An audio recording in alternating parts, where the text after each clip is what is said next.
So today, it's a special day. Walang energy. Pero ayun guys, today, pupunta tayo na Costa Mesa to buy a gift for myself. I've been eyeing for Cartier love bangle or the nail bangle. Bibili tayo kasi birthday gift ko yun sa sarili ko. Gusto ko lang kayong isama sa trip ko today. Ang lakas ng trip ko no? Gastos. Pero I just wanna document this day kasi it's my day even though it's not my birthday pa. Kasi November 18 yung birthday ko and I think it's November 4 ngayon, and it's me and my husband's monthsary din. So, we're gonna eat outside with the kids and my brother. Also, the agenda is I'm gonna buy something for Yam, like a Christmas gift. Lagi ko yung ginagawa pag may binibili ko sa sarili ko, sinasama ko siya tapos bibili ako ng something din para sa kanya. Alam niya yun. Tatry ko kayong isama and itatry ko yung i-vlog yung mangyayari today. So, hi guys! I'm with my daughter, Solana. And this is her makeup bag. And she's wearing her beautiful dress. A Gucci dress. Gusto mo yung anak mo naka-Gucci, tapos ikaw, wala, dress lang. Hi! Hi guys! Kakarating lang namin and ang biyahe is 1 hour. So, kakain muna tayo.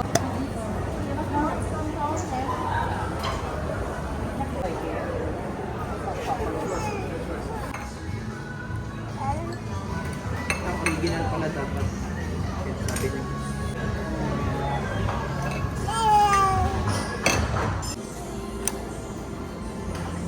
Ay, Daddy, ang galing. Sinusuo niya sa toyo. Like it?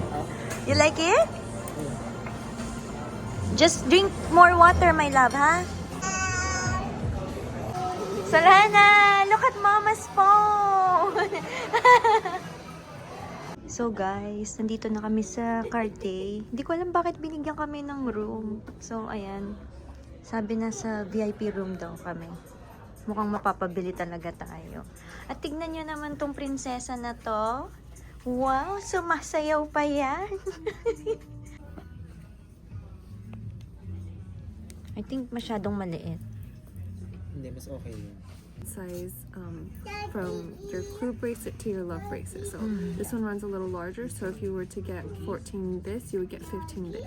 Oh. So these ones will stack evenly, and then this one, the clue would be a little too big, like it would go over it. So I would put these two together. But if you wanted to go this size, then I would do 16 for your love bracelet. But I think this is the right size for you. So hi guys, I think nakapag-decide na ako. Parang mas gusto ko yung walang diamond. Sabi din ni Jordan, ayaw niya nung may diamond.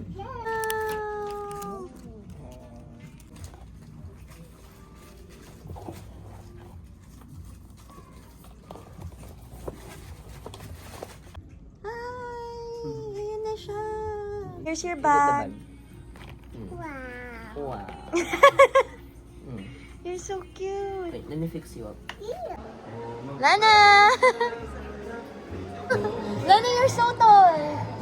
Ooh! Asha! Nasa Cartier naman tayo ngayon, guys. Kasi bibili natin ng bracelet si kapatid. And then here's Solana!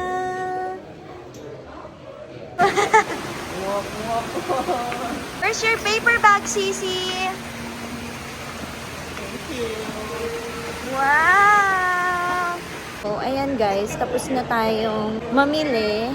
Kakagaling lang natin sa Tiffany and nabilan ko na ang aking sister ng kanyang bracelet for Christmas. Sobrang advance. Kasi nga malayo kami dito. So, might as well kung bibili din naman ako. Kung ano yung mga bibilin dito, sabay-sabay na. Tapos na rin tayo mag-carousel and tapos na din tayong bumili ng nail bangle.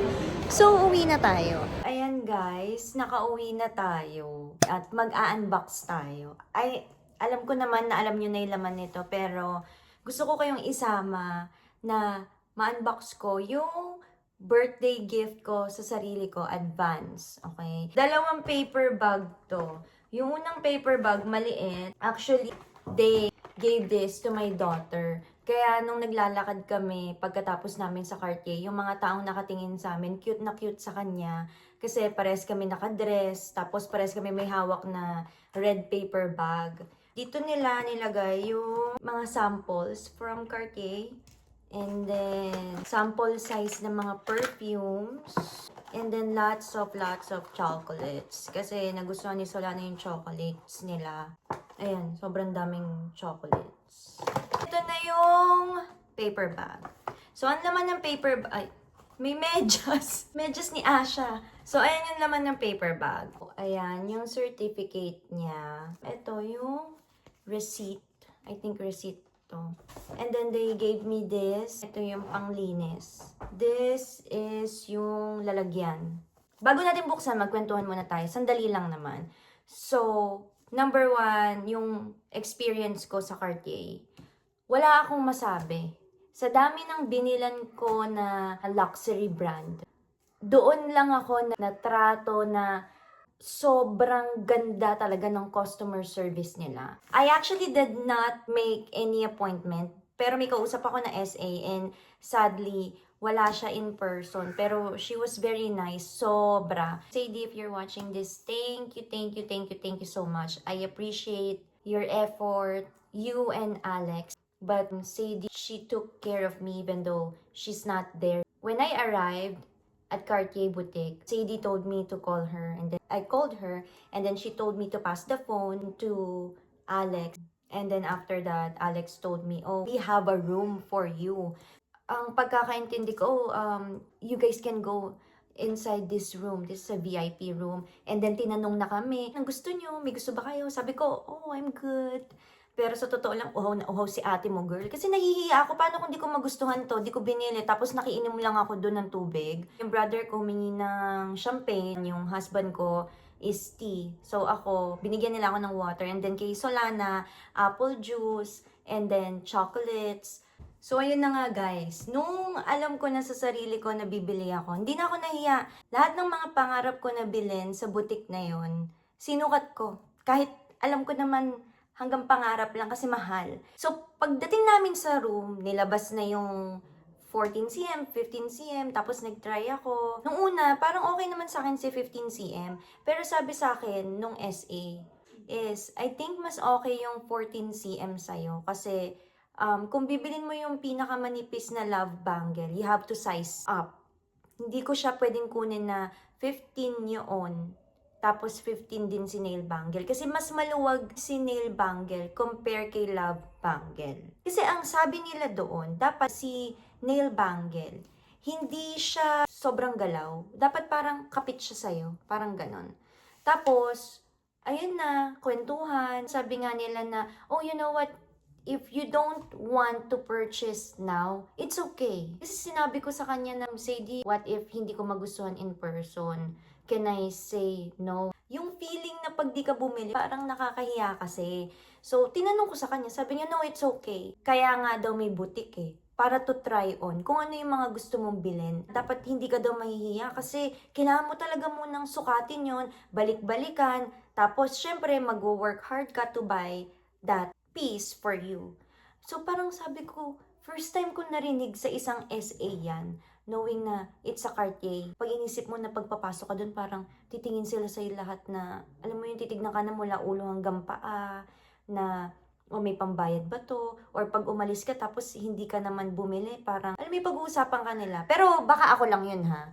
Ganun lang naman ako. Pero kasi, ang dami ko na napuntahan, Hermes, lahat. As in, grabe sila, nakaka-intimidate sila. Pero kasi sa Cartier talaga, ang babait na mga tao doon. Like, may pumapasok, hindi bumibili. Tapos, nagti-thank you sila. Yung mga SA, hinahatid pa palabas yung mga tao. Tapos, kasi sabi, 3 jewelries lang yung pwedeng ilabas, ipakita. Tapos, kapag may gusto ka pa, kukunin nila. Tapos, parang mahihiya ka na, tatayo na naman siya, lalakad siya, tapos babalik siya, uupo siya. Nakakahiya, parang ganon. So, naisip ko naman, bibili naman ako. So, susukat ko na yung mga gusto ko, ganon. Buksan na natin to, tapos papakita ko sa inyo. Ah! So, ayan.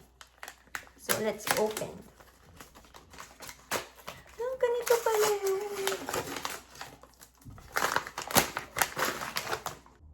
So, Ayan siya. Open. Wow! Grabe, no? Ang ganda ng packaging nila. Ang ganda. Grabe. Sobrang liit. Size 14. Pinakamaliit na size. So, this is the 14 cm sa akin. Ayan siya. So, ayun na nga guys. Ang weight niya is almost 9 grams. Pag magkakalculate kayo sa utak nyo, lalo na kung marunong kayo sa alahas, syempre isipin nyo hindi worth it, 'di ba? Dapat pinagawa mo na lang yan kasi marami namang mga mirror copy niyan, Ina. May Hong Kong setting, may ganyan sa Ongpin, may ganyan sa ganito, sa ganyan. I will never sell this. This is just for me.